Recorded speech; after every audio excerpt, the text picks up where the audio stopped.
आपका अपना YouTube channel AK coaching centre 800 में आप सभी का स्वागत है।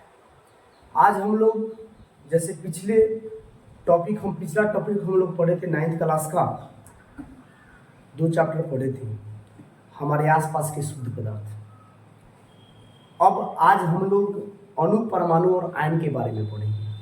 अणु क्या है, परमाणु क्या है, आयन क्या है, इसके बारे में जानेंगे, समझेंगे कि आखिर अणु क्या है, परमाणु क्या है और आयन क्या है। अणु, परमाणु और आयन की जो मतलब कि समझने से पहले इसकी कहानी के बारे में भी जानना बड़ी जरूरी है कि कहानी इसका क्या है। देखिए, हमारे पूर्वजों का ऐसा मत था कि हमारा शरीर जो है 5 तत्व से मिलकर बना होता है। क्षिति, जल, पावक, गगन, समीर। इसको संस्कृत में हम कहते हैं क्षिति, जल, पावक, गगन, समीर। इसको हिंदी में जब हम लोग संस्कृत से जब हिंदी में कन्वर्ट करेंगे तो इसका मतलब हो गया आकाश, पृथ्वी, वायु, जल और हवा। ये 5 तत्व से हमारा शरीर क्या हुआ है, बना हुआ है। ये 5 तत्व मिलकर हमारे शरीर का निर्माण किया। शरीर का ही नहीं, दुनिया का जितना पदार्थ है, यानी सब चीज तो पदार्थ है। पदार्थ को 3 भागों में बांटा गया था पहले और 5 भागों में बांटा गया है। तब पदार्थ को, यानी जो भी हम भी पदार्थ हैं, क्योंकि स्थान घेरते हैं, जगह घेरते हैं, भार है, आयतन है, बोर्ड भी पदार्थ है। यहाँ पर जितने आप लोग अपने आंख से जितने वस्तु देखते हैं वो सारे पदार्थ हैं। आपके मन में ऐसा प्रश्न होगा कि सर एक बात बताइए, क्या जो पदार्थ, जो चीज हम नहीं देखते हैं, क्या वो पदार्थ नहीं है? हो सकता है उसके द्रव्यमान के अनुसार। तो जो हमें दिखाई नहीं पड़ते उसमें भार भी होता होगा। जैसे वायु हो गया, दिखाई नहीं देता है, भार तो होता है उसमें। आप लोग कहिएगा सर प्रेम, क्रोध, क्या ये पदार्थ हो सकता है? तो जी नहीं। क्या इसको तौल के किसी ने देखा है कि प्यार कितना ग्राम भारी होता है? या आपने कभी क्रोध को तौल के देखा है क्या कि कितना ग्राम भारी होता है, चाहे कितना दूर में पसरा हुआ है? कितना दूर में पसरने का मतलब होता है कि फैलना, कितने दूर में फैला हुआ। क्या हम लोग इसको देखे हैं? क्या नहीं देखे। यानी कहने का मतलब है कि पदार्थ जो होता है वह 3 प्रकार से हो सकता है, ठोस, द्रव और गैस। और उसके बाद में बोस-आइंस्टाइन विधि भी होता है, प्लाज्मा भी होता है। ये पदार्थ का प्रकार है। तो हम लोग पदार्थ को जो है 2 भागों में बांटा गया, एक भौतिक गुण और एक रासायनिक गुण। तब भौतिक गुण में होता है ठोस, द्रव, गैस, प्लाज्मा और बोस-आइंस्टाइन। और इसमें जो होता है रासायनिक गुण में आइएगा तब पदार्थ को 2 भागों में बांटा गया है, यौगिक और मिश्रण। यौगिक और मिश्रण को 2 भागों में बांटा गया है, समांगी, विषमंगी। उसके बाद में कार्बनिक, अकार्बनिक, ये सब इसको बांटा गया। हम इसके बाद वाले टॉपिक में सबको समझाएंगे।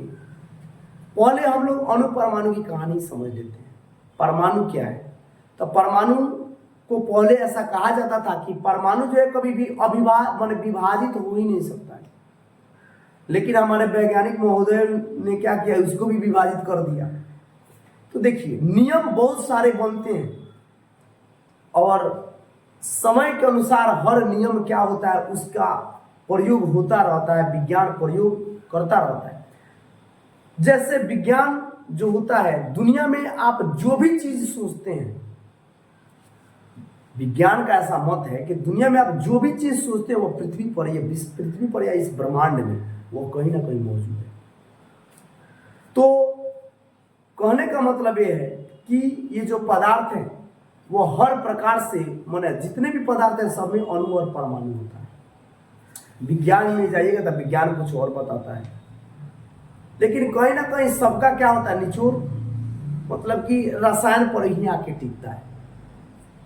इसीलिए रसायन को हम यूं ही विज्ञानों का विज्ञान नहीं कहते। इसका कहीं ना कहीं रीजन है, कहीं ना कहीं कारण है, तभी हम रसायन को क्या कहते हैं, विज्ञानों का विज्ञान कहते हैं।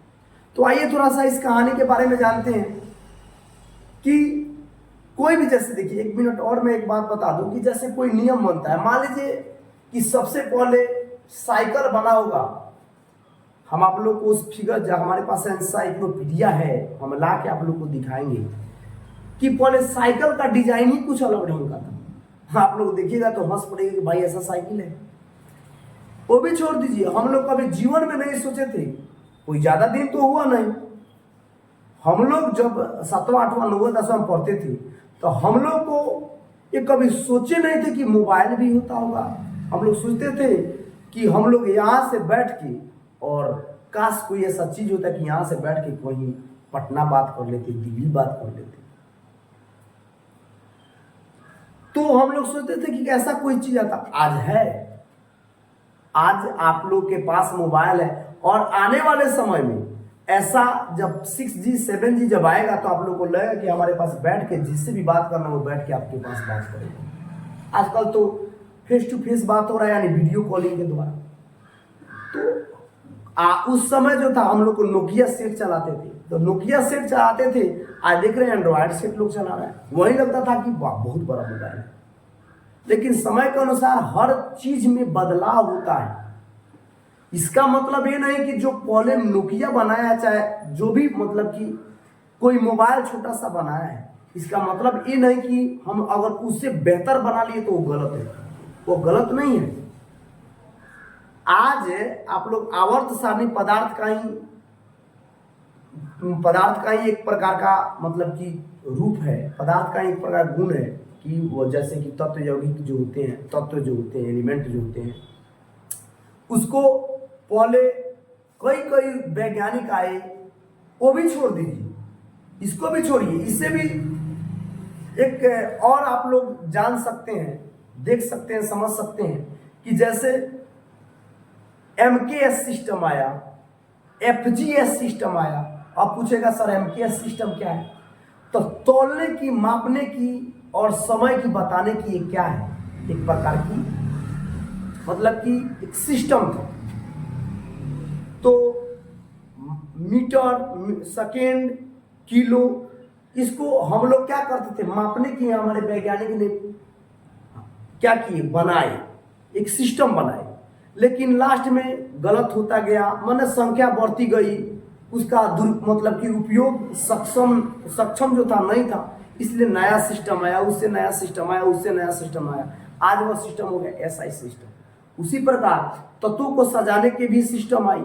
सिस्टम बनते बिगड़ते आज हम लोग आधुनिक अवस्था में करते हैं, सारे तत्व समायोजित कर लेते हैं। उसी प्रकार कोई ना कोई आधारशिला तो रखेगा, कोई ना कोई वैज्ञानिक तो आधारशिला रखेंगे। उसके बाद में धीरे धीरे उसकी सुधार होगी, और सुधार के अनुसार क्या होगी, एक नया खोज हो जाएगा। तो देखिए, आइए हम लोग कहानी समझते हैं। प्राचीन भारतीय और ग्रीक दार्शनिक का विश्वास था कि हमारे चारों तरफ फैली अनेक वस्तुएं 5 मूल तत्व क्षिति, अग्नि, जल, वायु और गगन के संयोग से बनी। उस समय का मानना था, और ये भारतीय वैज्ञानिकों का नहीं, ग्रीक के भी दार्शनिकों का ऐसा मत था कि ये जितने पदार्थ है ये 5 तत्वों से मिलकर बने। लेकिन नेक्स्ट आगे आते हैं, एक भारतीय दार्शनिक जो थे कनाद, एक भारतीय दार्शनिक जो थे, वैज्ञानिक थे, दार्शनिक भी थे, कनाद। उन्होंने 600 BC, अब 600 BC समझ रहे हैं टाइमलाइन। BC का मतलब होता है बिफोर क्राइसिस, AC का मतलब होता है आफ्टर क्राइसिस। तो हम आगे इतिहास चैप्टर में पढ़ेंगे। तो 600 BC के मतानुसार, 600 BC यानी 600 BC में, यानी ईसा मसीह के जन्म से 6 साल पहले, अभी 2024 चल रहा है, इसमें 2024 में 600 जोड़ दीजिए तो 2624 हो गया, यानी आज से 2624 वर्ष पहले की बात है। भारतीय दार्शनिक कनाद 600 BC के मत 600 BC में, भारतीय दार्शनिक कनाद के मतानुसार सभी पदार्थ अत्यंत सूक्ष्म होते हैं, यानी जितने भी पदार्थ हैं वो इतने सूक्ष्म होते हैं कि आप अपने आंख से, नगण्य आंख से जो है माने नहीं देख सकते। नगण्य का मतलब होता है कि खुला, नंगा। ये हमारा आंख नंगे ना है जी, चश्मा लगा देंगे तो क्या हो जाएगा। तो सूक्ष्म, अत्यंत सूक्ष्म, शाश्वत का मतलब होता है सत्य, यानी चला आ रहा, और अगोचर जो कभी गोचर ना हो, यानी कभी दिख न सके, कोनों से बने होते हैं, जिन्हें परमाणु कहते हैं। ये किनका मत था? कनाद का। कौन थे? तब भारतीय दार्शनिक थे। कब प्रतिपादन किए? तो 600 BC। संस्कृत में परम का अर्थ, अब देखिए, परमाणु किस चीज से बना? परम जोड़ अणु, परम जोड़ अणु। तो परम का अर्थ होता है अंतिम और अणु का अर्थ होता है कण, यानी अंतिम कण। अब हमारे शरीर को इतना छोटा कर दिए सर, इसको जैसे हमारे शरीर को छोड़ दीजिए, काला हमको काटिएगा आप लोग, इसको इस कलम को हम छोटा कर दे, इतना छोटा कर दे, इतना छोटा कर दे, एकदम काट के कि हमको दिखाई ना पड़े, इतना छोटा कर, यानी अंतिम। अब उससे ज्यादा इसको काटा ना जा सके। जैसे जल है, जल का कण दिखाई पड़ता है ना, क्योंकि इतना छोटा है कि हम देख नहीं सकते, वो नैनोमीटर में मापा जाता है। तो अणु का अर्थ कण होता है, यानी अंतिम कण। परम का अर्थ देखिए, परमाणु का अर्थ समझिए, परम जोड़ अणु बराबर परमाणु। ध्यान रखिएगा, परमाणु का संधि विच्छेद होता है परम जोड़ अणु बराबर परमाणु, यानी परम का मतलब होता है अंतिम, अणु का मतलब होता है सबसे अंतिम और सूक्ष्म यानी कण।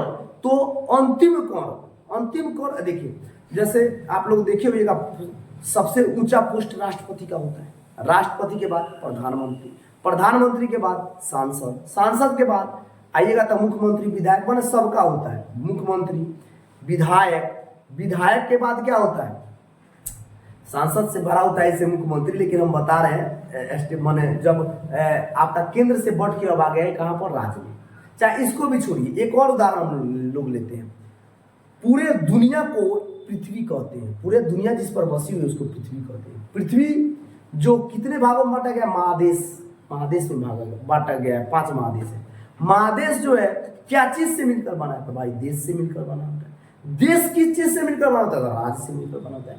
राज्य किस चीज से मिलकर बना होता है, तो जिला से मिलकर बना होता है। जिला किस चीज से मिलकर बना होता है, तो भाई प्रखंड से मिलकर बना होता है, थाना से मिलकर बना होता है। प्रखंड और थाना किस चीज से मिलकर बना होता है, पंचायत से मिलकर बना होता है। पंचायत किस चीज से मिलकर बना होता है, तो वार्ड से मिलकर बना होता है। तो अंतिम पैदान कौन होगा, वार्ड हो गया। अब इसे भी छोटा कोई पद है, मुझे तो नहीं लगता है कि इससे छोटा, वार्ड से भी बड़ा कोई राजनीतिक छोटा सा पद है। तो कहिएगा पंच, सरपंच, तो भी वो जो है आप लोगों का जो है वो अलग पद होता है, लेकिन उसी के समन्वय होता है। तो वही कह रहा है अंतिम कौन, ग्रीक दार्शनिक ने, यानी ये इनका था मत कनाद का। अब ग्रीक दार्शनिक दो ग्रीक दार्शनिक थे जिनका नाम था डेमोक्रिटस और लूसिपस। अरे ग्रीक दार्शनिक बहुत थे, लेकिन इनमें से 2 ग्रीक दार्शनिक बहुत थे, इनमें से 2, एक डेमोक्रिटस और लूसिपस। इनका भी ऐसा ही मत था, इनका कोई मत अलग नहीं था, इनका भी ऐसा ही मत था। इन लोगों ने अंतिम कोनों को एटोमोस कहा। अब परीक्षा में देखिए आप लोग को, ये लगभग आप लोग को इस ढंग से हम कोशिश कर रहे हैं कि मतलब कि हम लोग समझें कि किसी भी कंपटीशन में भी आप लोग काम आए। ये 9th क्लास के लिए ही नहीं है, यह किसी भी कंपटीशन के लिए भी है। तो देखिए ग्रीक दार्शनिक डेमोक्रिटस और लूसिपस का भी ऐसा ही मत था कि अंतिम कोनों को एटोमस कहते हैं उनके अनुसार, जिसका अर्थ अविभाज्य है, यानी जिसको कभी अविभाजित किया ही नहीं जा सकता। इतना इसको तोड़ा जा सकता है कि इससे छोटा और तोड़ा नहीं जा सकता, यानी विभाज्य है। 18वीं सदी के अंत में लभावेज जी एवं अन्य वैज्ञानिक ने रासायनिक संयोग के संबंध में कई नियम बनाए। यानी ये लोग सारा कोई मिलकर कई नियम बनाए, अलग अलग नियम बनाए, जिसमें से पहले का नियम था रासायनिक संयोग का नियम, पदार्थ के अनस्वरता का नियम। अब देखिए रासायनिक संयोग का नियम क्या है, तो रासायनिक संयोग का नियम ये है, ये बताता है कि पदार्थ जो है कणों से मिलकर बना होता है, और कण जो होते हैं उसको अविभाज्य यानी विभाजित नहीं किया जा सकता है। यानी कोई यौगिक जो होता है तत्वों को मिलने से बनता है। अब उसी में से एक और वैज्ञानिक, इसी में से एक दार्शनिक ने ये बताया कि अब दूसरे मतलब कि देखिए बना कि कौन कौन रासायनिक संयोग का नियम क्या है, एक और इसका डिफिनीशन हम कर सकते हैं। डेमोक्रिटस, लूसिपस, लववाजी, ये तीनों ने मिलकर एक नियम बनाया। इन तीनों ने मिलकर क्या बनाया, एक नियम बनाया, यानी यौगिक को एक निश्चित अनुपात में, देखिए ध्यान से, रासायनिक संयोग का नियम क्या है।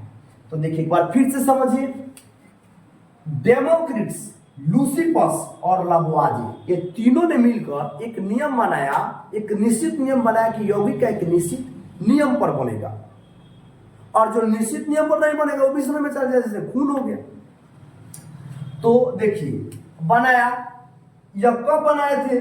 तो 1774 में लावोइजे के द्वारा यह पदार्थ के अनुस्वरता का नियम बनाया गया था। यानी बारी बारी से हम सभी किसी का, डेमोक्रिट्स का, लूसिफस का और लावोइजे का, तीनों आदमी का बारी बारी से नियम पढ़ेंगे। तो पहला नियम आइए पढ़ते लावोइजे का। तब लावोइजे ने कौन नियम दिया था? तब पदार्थ के अनुस्वरता का नियम दिया था। क्या दिया था? पदार्थ का अनुस्वरता का लावोइजे ने दिया था। कब दिया था? 1774 में। यह इन्होंने क्या कहा था कि रासायनिक अभिक्रियाओं के फलस्वरूप पदार्थ का कुल द्रव्यमान अपरिवर्तित रहता है। अब भाई यह है क्या? इतना परिभाषा क्या समझ में तो आया नहीं? आइए कोशिश करते हैं समझने का। रासायनिक अभिक्रियाओं के फलस्वरूप, रासायनिक अभिक्रिया मान लीजिए कोई ए है और एक बी है, और दोनों मिलके बना दिए क्या? C + D बना। एक बार फिर से समझते हैं। रासायनिक अभिक्रियाओं के फलस्वरूप दो रासायनिक प्रक्रिया से क्या किए? दो मिलकर क्या बना रहे? फलस्वरूप C और D बना रहे।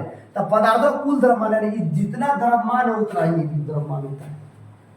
जितना, मैंने कहने का मतलब है कि ये ढक्कन और एक कलम दोनों मिला दिए तो एक सामग्री हमने तैयार की। सामग्री तैयार किया तो दोनों का जो भार है वो इस कलम का भार है। एक और उदाहरण लेते हैं। जैसे मान लीजिए कागज, कागज को हमने जलाया, तो जलाया तो किससे जलाया? ऑक्सीजन की उपस्थिति में जलाया। तो कागज और ऑक्सीजन जब मिला तो क्या बना? राख बना। तो राख बना, तो राख का जो द्रव्यमान है, उदाहरण के लिए समझा रहे हैं, यह चीज उदाहरण के लिए आप लोगों को समझाने के लिए, इस परिभाषा को समझाने के लिए बताया जा रहा है। यानी दोनों का राख जो बना, उस राख का द्रव्यमान और कागज और ऑक्सीजन का द्रव्यमान, दोनों का जब भार मापा गया तो दोनों का भार एक होता है।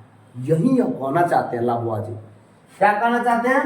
रासायनिक अभिक्रियाओं के फलस्वरूप, यानी रासायनिक अभिक्रिया की जगह तो जब दो या दो से अधिक तत्व या यौगिक जब भाग लेते हैं किसी कोई नया चीज बनाने के लिए, तो उसे बोलते हैं रासायनिक अभिक्रिया। तो दोनों के फलस्वरूप पदार्थ का कुल द्रव्यमान अपरिवर्तित रहता है, यानी बदलता नहीं है, ज्यों का त्यों रहता है। तो देखिए A + B = C + D। तो माने हमने मान लिया कि A का भार A है, B का भार b है, C का भार c है और D का भार d है। तो देखिए तो दोनों का भार A + B करेंगे तो क्या बनेगा? C + D ही बनेगा। मुझे विश्वास है कि आप लोग को अब समझ में आ गया होगा। आगे हम लोग आगे के टॉपिक में डेमोक्रिट्स महाराज और लूसिफस महाराज क्या क्या कहे हैं यह समझेंगे। अब इसमें हम लोग आगे समझेंगे द्रव्यमान संरक्षण सिद्धांत। तो बहुत सारे अभी टॉपिक बाकी है, तब तक इसका स्क्रीनशॉट ले लीजिए।